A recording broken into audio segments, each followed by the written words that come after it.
Hey everyone, this is Imran. I'm your friendly host for BIZBoost Talks Live.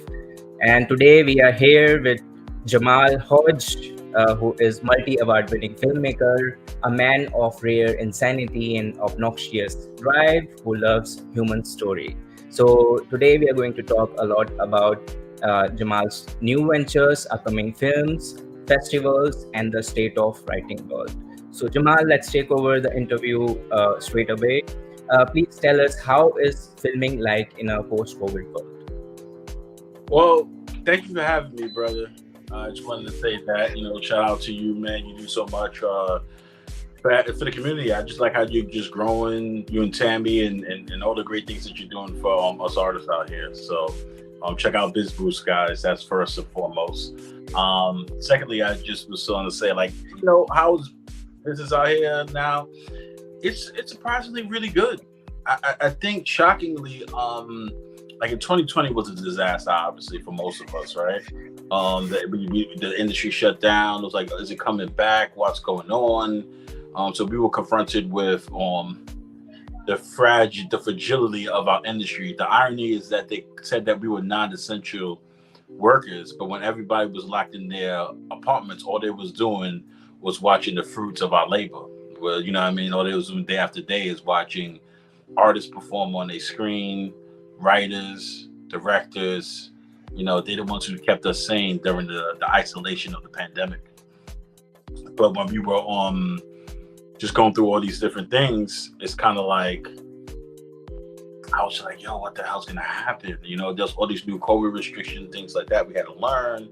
Doesn't make sense to shoot. People are not investing in projects right now.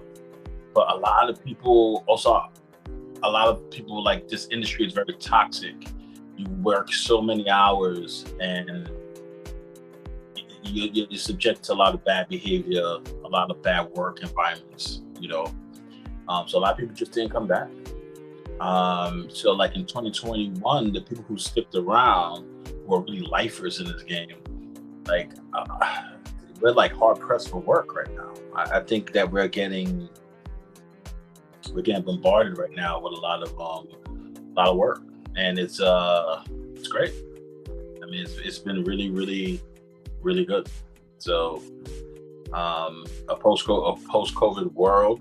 COVID's still a thing, though, guys. I'm not saying it's not a thing, but a post-COVID world is kind of like, for artists that stuck around through the COVID, the tribulation of COVID. I think we've all come out stronger for it, and we've all become a lot more like resilient, adaptable, and yeah, it's been busy.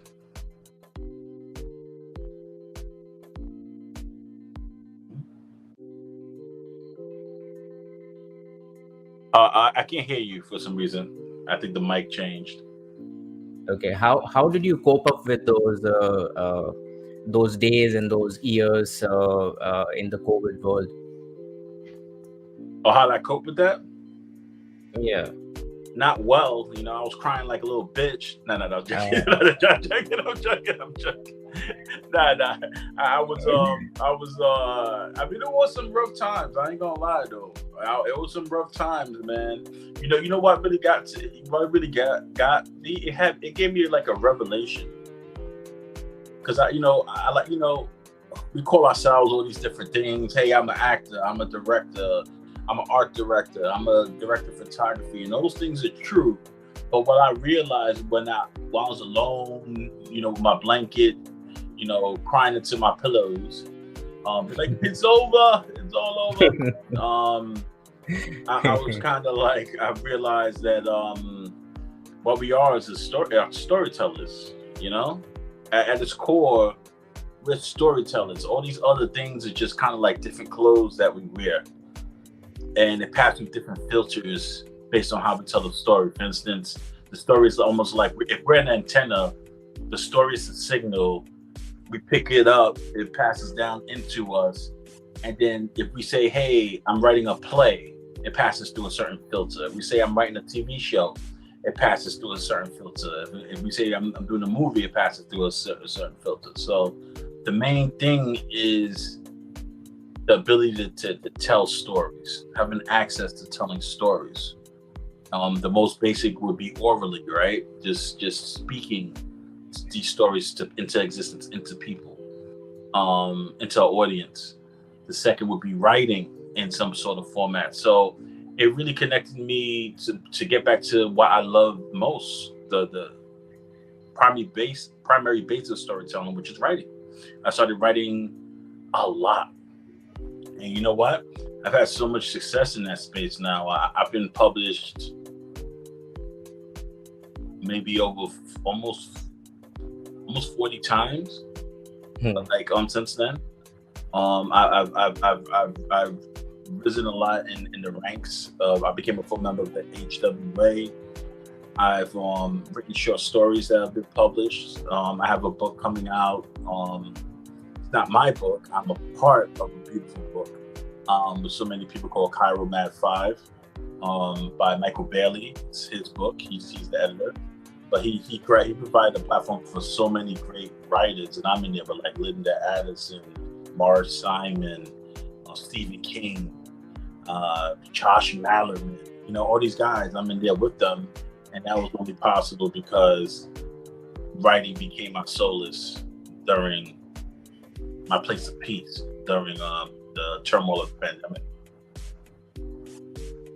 Amazing, amazing. Let's talk about your film Under Thy Wings and comedy series Ingeniouses that are buzzing and making headlines. Tell us about it and the upcoming festivals. Oh, okay, awesome. Well, Under Thy Wings, I mean, a lot of people think I'm just a horror guy and I'm out of my mind and I do the most crazy, disturbing stuff. And they're right. It's true. I do that. But on the other side of it, I also do very inspirational, heartwarming, faith-based, and inspirational films.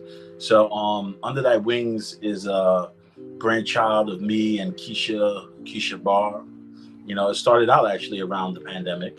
We was talking about doing something to kind of like highlight her skill set and what was important to her, but also to get across, I wanted to do something about the power of our words and how words are spells that we cast on each other, especially if you're a parent to a kid, to a child. So like parents have so much power over their children's identity. You know, people say, oh, you're an adult now and stuff like that, but that stuff lingers well into adulthood and sometimes could define our entire lives. So it's so important how you talk to your kids, especially because you love them and the emotions are so raw. So sometimes things come out so powerful, so big, so nasty because it's coming from a place of love, ironically, and a place of fear predominantly. So, you know, it's never good to speak from a place of fear or anger, but it's very easy to speak from a place of fear or anger because when you hurt, you want people to feel your hurt. So a lot of times parents do that with their kids. So the film is about confronting that as a parent. What could be the repercussions of speaking death into your child. So it's a very powerful movie, emotional movie. It's about the power of our words and the bond between a mother and a daughter. Amazing. It's really, really meaningful. How about the comedy series Ingeniouses that is going to be premiered on August 16th at Hip Hop Film Festival NYC? Yeah. So Under Thy Wings, I've just finished saying that Under Thy Wings will be showing at the Genre Blast Film Festival this Labor Day weekend out in Virginia, VA. So, you know, you can check it out at Genre Blast September 3rd at 12 p.m. at Genre Blast. So make sure you're there. If you can make it, if you're in the region, in the area, we will have some screenings locally in the tri-state area in the fall, like in October. So, it's going to be premiering. Its world premiere will actually be at Genre Blast this year, which is awesome because I love the folks there. Great crowd, great community of filmmakers. With Ingeniouses, Ingeniouses will be premiering this Tuesday, and Ingeniouses is basically almost like Three Stooges meets Sex and the City. You can say that. If that makes any sense. It's about these three, this three, just triple odd couple, and these guys are just they're insane, and they get into all types of trouble and mishaps, and it's just fun to be along for the ride. I mean, it's starring Brandon Shaw, who's also the creator of the series, and my co-showrunner on it. Um, and it also has like it's just an amazing cast. Everybody in the cast is incredible. The chemistry is priceless, and so much of these comedy shows, it's just all about the chemistry of the cast. That's what we wanted to foster. So like, there are people that you care about that get into situations that you might recognize. Couple of little pervy situations from your single days out in the field in these crazy times. So it's great. It's just good fun. It's crazy. It's wild.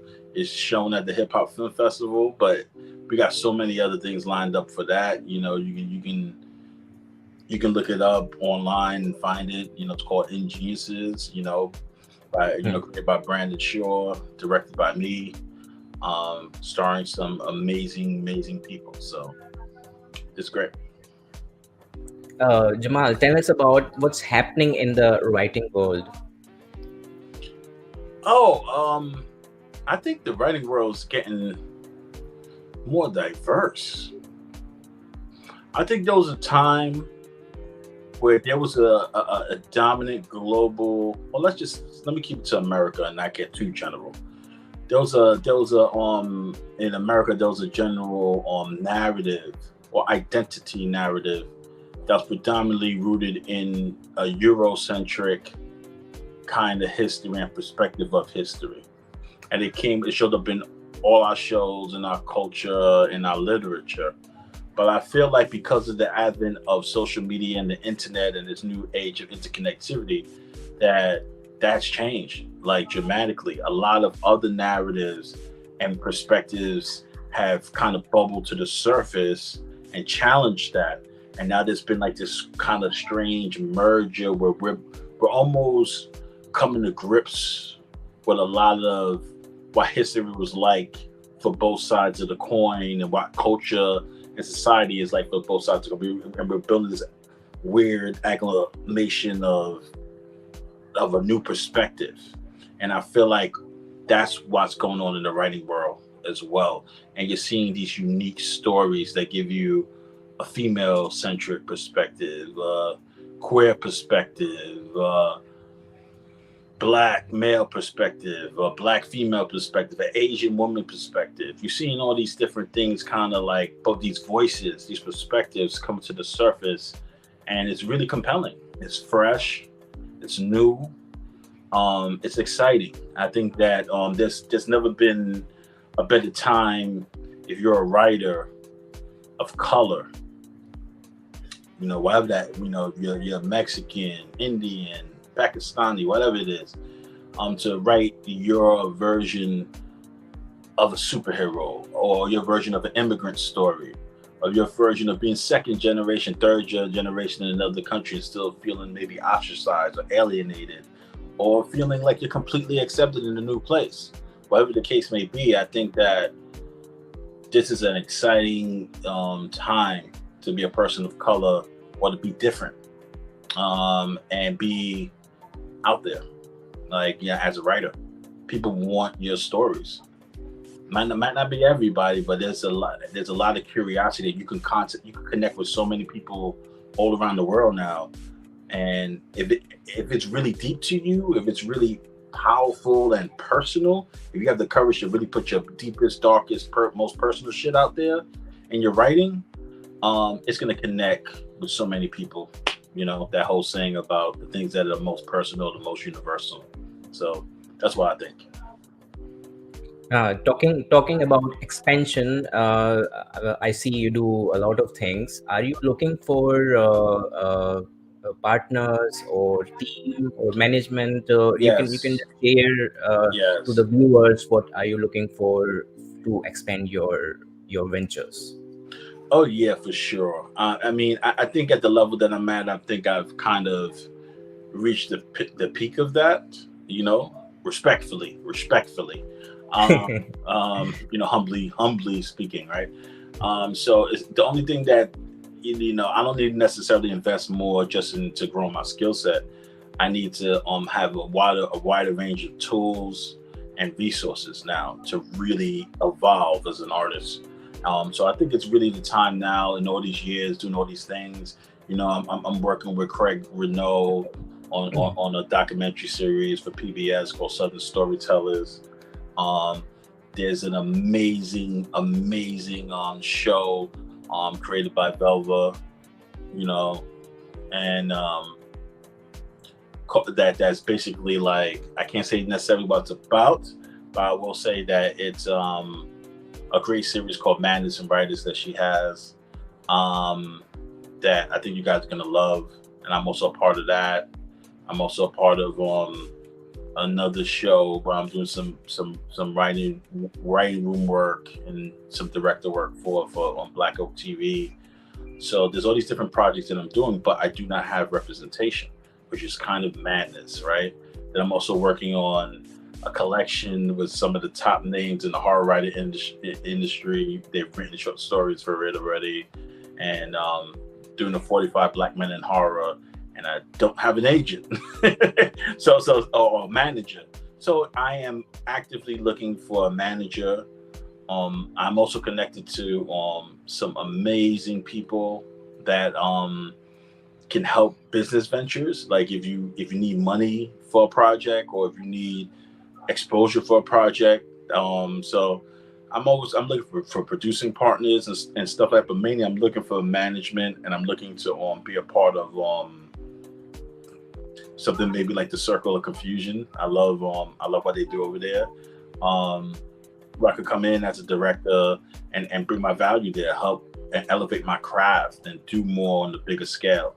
Because I feel like there's a lot of things I want to say, not necessarily for me anymore, but I really feel like I want to teach people how to be brave. I think everything starts with courage. I like to do films where the protagonist is challenged to be brave, to have the courage to be vulnerable enough to confront the truth of a situation, of themselves, of an enemy, of their life in some way.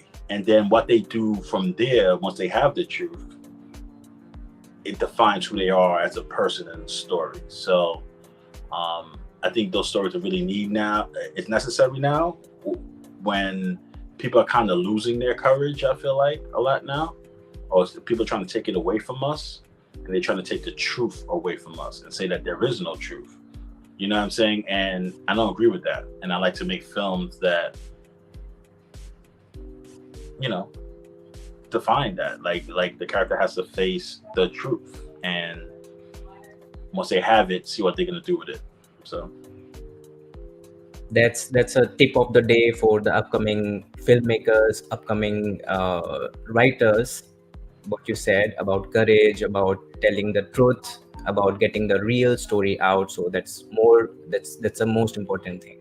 Talking about courage, and you have just mentioned a lot of quotes here. I just read a quote on your Facebook page, that is, the pen or keyboard makes us all serial killers, and when the writing is done, we become the first victim of the world, silently changed. Can you tell the viewers a story behind this quote? Yeah, that shit sound good, right? That sounds smart. Yeah, it sounds really good. Sounds really fun. No, good stuff. But yeah, I mean, I don't know. I just be writing stuff sometimes. I get into this pretentious, whimsical, artsy state. But what I'm just trying to say is that overall, you can't create without dying yourself. Like who you are in that moment. It's kind of like if you have a baby, you become a mom and a dad, which means what you were before, it exists, but it's also died at the same time. You're automatically a new you in that moment, whether you're consciously aware of it or not. Time will teach you that, right? So when you're writing, Every time you write something, it's teaching you something that you know that you didn't know that you knew. So by having that reflected back to you, you basically die into yourself and become something else. So it's like a form of a mini death. So if you constantly kill yourself, so you can constantly be reborn. And I think writing is a process of that. And then a good book does that for the reader as well. You can't read a good book and be the same person you was after it.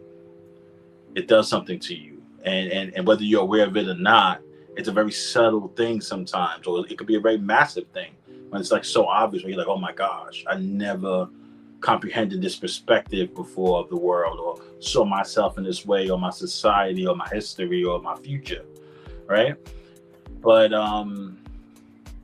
yeah, it really like we're constantly killing ourselves as writers. That's why it's so important for us to be brave.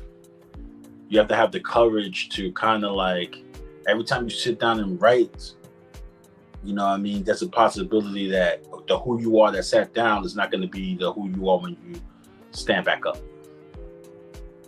That's right. That's right. Very intriguing. Jamal, let's shed some light upon your upcoming ventures. Oh, okay. Well, like I mentioned some of them throughout. If I'm just gonna shortlist them, I mean the main things is Under Thy Wings, you know, playing this Labor Yeah. Day weekend Yeah. on September 3rd. How about Alone? Genre Blast. We Then didn't talk about Alone. Oh yeah, Alone. Well, Alone is a film that's an anti-suicide film that I did with Kalani Maxon, who's the DP that I work with a lot. He's a really great young guy, but he's like a ninja. He's like a real life ninja with the camera, man. He's no joke. But then, always I got to shout out Lamar Maxon, you know what I mean, Nonstop Show Group that, introduced me to Kalani, and that's actually his son. And, they're just great people. They're a great family of Black filmmakers. But yeah, I mean, so I'm doing that. Alone is basically, it stars Keisha Barr, of course, again, and Richard Byrd, who's a great actor. And, I've been wanting to work with him for years. And I had some equipment left over from this show called Typecast, and I'm doing with Lenny Thompson and Jessica Carrillo.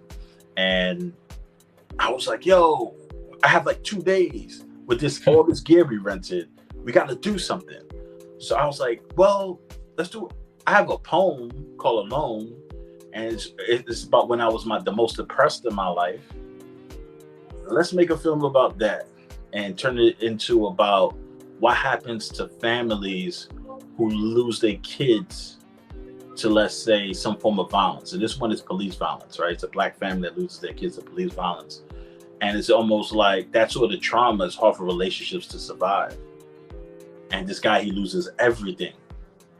And it's about him in a dark moment in his life, contemplating ending his life and going through that process and being a part of the intimacy of that process and the sadness of that process.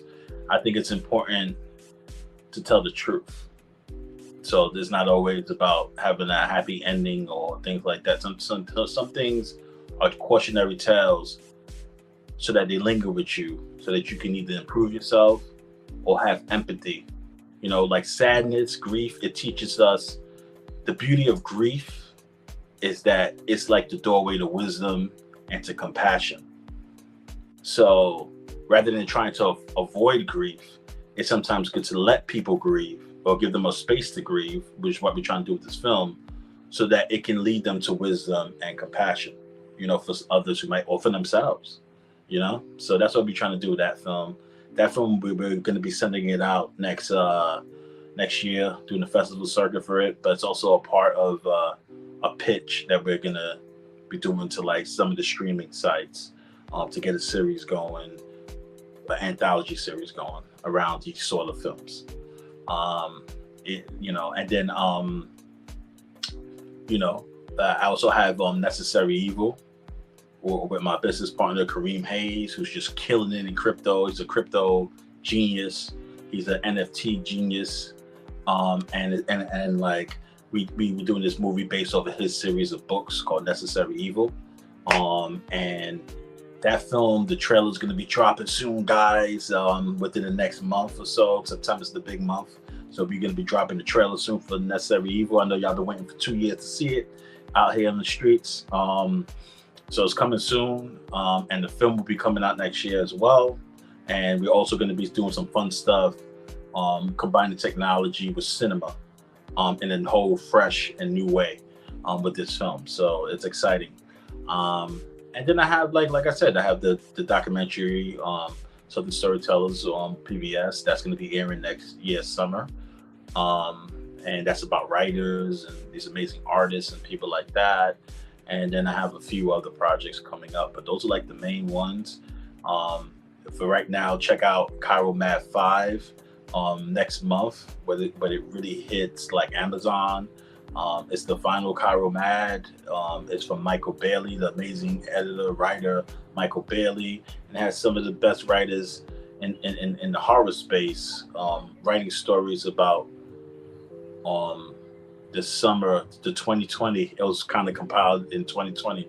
So writing real human stories about real life horror, that social horror. It's a lot of social horror in there, but there's also a lot of social hope. Because ultimately, guys, you might not know this, but horror, if you really think about it, is ultimately about hope. It's always about one character surviving some sort of demonic or overwhelming force, or confronting it, even if they don't survive. So it's either about hope or about courage, all horror movies at the end of the day. So yeah, that's some of the things I got coming up. I have a whole bunch of things. I'm not going to bore y'all no more. Just going down the laundry list, but you'll see we have a bunch of things coming out. Hodge Cinema next year. I'm just so excited to see what the next 6 months does to my industry. I'm glad Broadway is back and those guys are working again. I felt really bad for them during the pandemic. I said, if we have the bad, imagine them, right? So I'm just happy to be working again. I'm always down to help people, either in a consulting space, or the work come and bring your project to life. If you're looking for a strong director, I'm mainly interested only in series and features and commercials at this point. But if it's a strong short and you have a budget, you gotta have a budget, guys. I'll come out and I'll support. I'll fly out. I'll leave the country. I love leaving this damn country. and yeah, I just want to keep working, keep creating, keep on using my talent to like enrich others and get these stories out that people need to hear and see.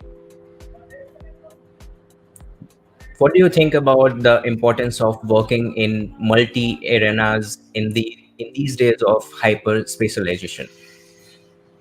Okay. Well, definitely as an artist,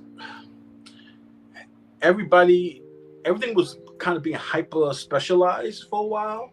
But because of the internet and the way knowledge is just so free now, we have so many tools.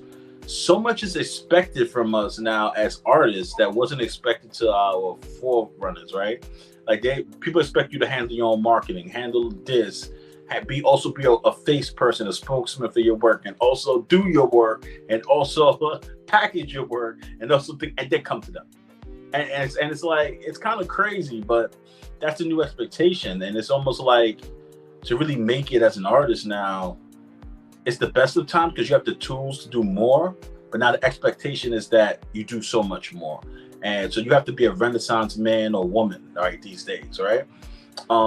It's not enough. So for me, I do definitely bounce around. I have an eclectic approach. I'm a poet, I'm a screenwriter, and I'm an aspiring novelist, right? So I kind of storytell, and I'm a director, obviously, and a producer. So I kind of create across mediums. But like I said earlier, technically all their sources is in the same place, which is being a storyteller. So that's my cause, and I'm a storyteller. I tell human stories. I give context and meaning to things and offer new perspectives that I feel like will improve people's lives, right? So no matter how that shows up, I can learn it and I can do it, and I hopefully will do it well. So I would recommend to other people the same. Like don't limit yourselves to just one small thing. To just and if you want to be specialized in something, that's a good way to start. People got to know you for something to begin with, but the expectation is always going to be like, well, what else do you do, right? And now we have the tools to do more. So do more because the possibility exists to do it. For no other reason. I mean, that's whether you work or don't work, you're going to end up in the same place, which is dead in the ground one day. So it don't matter if you worked hard, if you don't work hard, or if you do work hard. But if you can work hard and do more while you're here, I think that's the better path. You know what I'm saying? So yeah, that's what I would say to that. That's a great advice. I think it's time to wrap up, and let's just move on into the last question. I'm curious to know, like you have been featured on BIZBoost magazine issue number 7 front cover and 8-page feature for yourself. I'm curious to know. I would love to know how did you feel about it. Please share your BIZBoost experience with the viewers. Oh man, I didn't like it. Then I'm joking. That's okay. No. That's hilarious. I think you guys are great. Like I said earlier, you and Tammy, I think y'all like really, you guys really care. You really push and push and push people when it's their time in the sun, and you still keep them involved. Like I can see that you actually are building a community, that you care about the community, and it's not just like some sort of cash grab or something like that. At first I was like suspicious because I've been around for a bit. I was like, are these guys just trying to grab money or something like that?